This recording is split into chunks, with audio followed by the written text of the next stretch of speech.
Guys, let's go ahead and talk about the best build for Fugue today, because I do think that in a lot of situations, for some people, she'll probably end up being a must-pull character just due to the fact of her core mechanics, which we're going to talk about right now in her kit breakdown. First of all, we know her skill move will be targeting one ally on your team. Now, this one ally on your team will be getting a buff for break effect, so it's increasing their break effect, and they'll also be able to do weakness damage to any type of damage on the field, right? So this eliminates the factor of you needing to have a character that bypasses weakness, aka someone like Rappa. This also bypasses the need for you to change weakness type like someone like Firefly. Now, you will be doing toughness damage at a reduced amount, but still overall, you can put this on any character, so whether that be a Zhuai, whether that be a Himeko, hell, whether that be a Misa, you'll be able to hit any damage type on the field as long as you have Ting Yun's buff on them. This will be lasting for 3 turns, kind of like how her undead, past tense, dead self works. Her skill works kind of in that way since they're 4.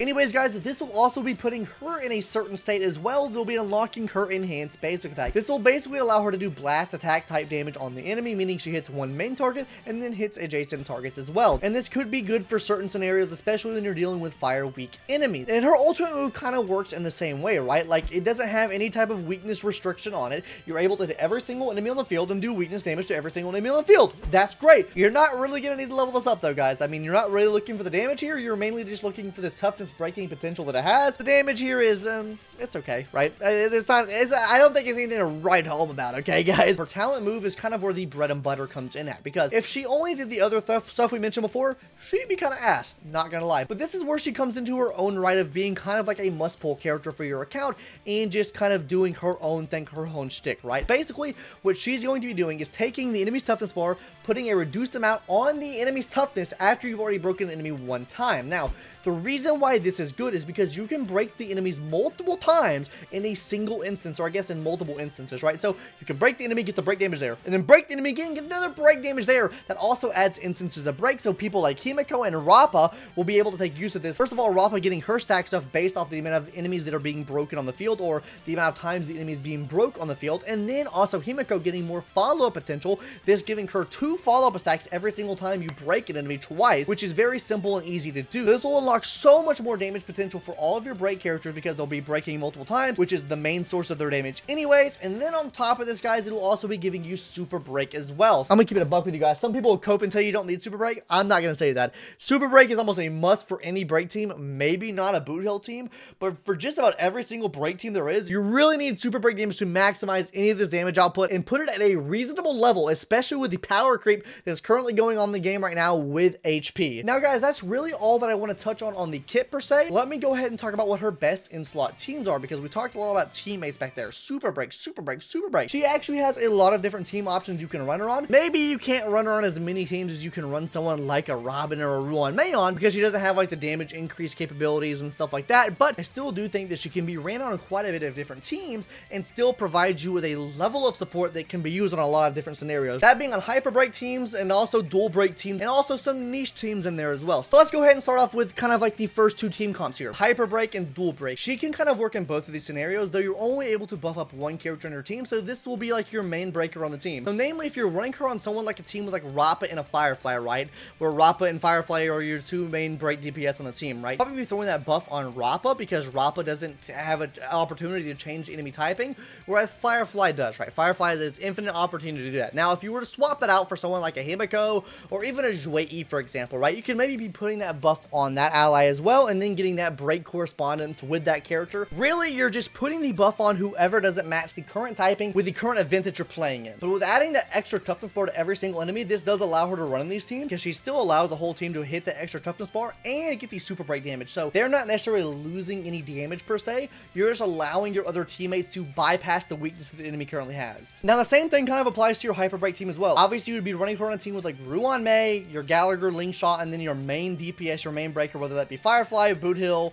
Rappa, Zhuai, Himeko, whoever the case may be, whoever's in that slot right there, you can just hyper buff them. That's literally all you do. Hyper buff them. They'll be your main source of damage doing the breaking, and that works out perfectly fine as well. But let's go ahead and talk about some of the niche teams, because she does have some niche teams, or at least one niche team we can talk about here. And you guys might call me Cope.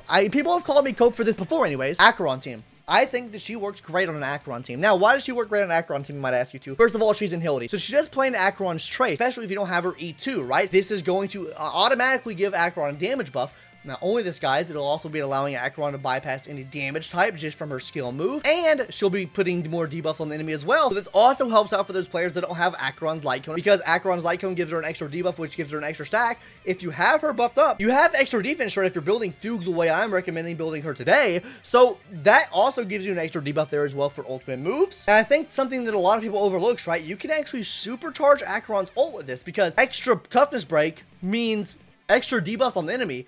The more instances you break the enemy in singular amounts means the more debuffs that Acheron's getting, because every single time you break an enemy, you're putting some type of a dot or a debuff on the enemy. So that means you're just farming up Acheron stacks with this as well. So this also is going to make Acheron really good, not to mention the extra super break damage that Acheron can take use of and do some pretty good amount of damage there too. Now, this probably does need to be paired up with someone like either a Pela to maximize on the defense shred that you're going to be doing to the enemy from the skill move that Fugue gives, or like Jiaocho. Like Jiaocho is just going to increase her damage by so much, and I probably would recommend running her on a team like that. But that's really all I want to mention today as far as teams go, guys. There's some other teams that can be used, like Zhui can be used, and like there's more free-to-play teams, but you can kind of swap out the other DPS we talked about earlier for more free-to-play options. That would be your free-to-play team, okay, guys? If you have any questions, leave them in the comment section down below. Now let's go ahead and talk about her best in slot Light Cone. Starting off with her best in slot.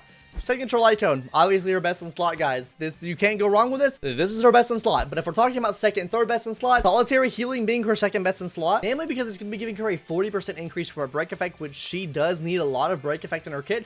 So this will give her the break effect she needs. She doesn't really take use of anything else here, really. But the break effect is the main thing she's taking use of here, and that's the main thing that you're really worrying about anyways. For Mata, also a pretty solid option as well. You're getting a 32% increase to break effect, this being a free-to-play 4-star Light Cone. So you can run either of these two Light Cones.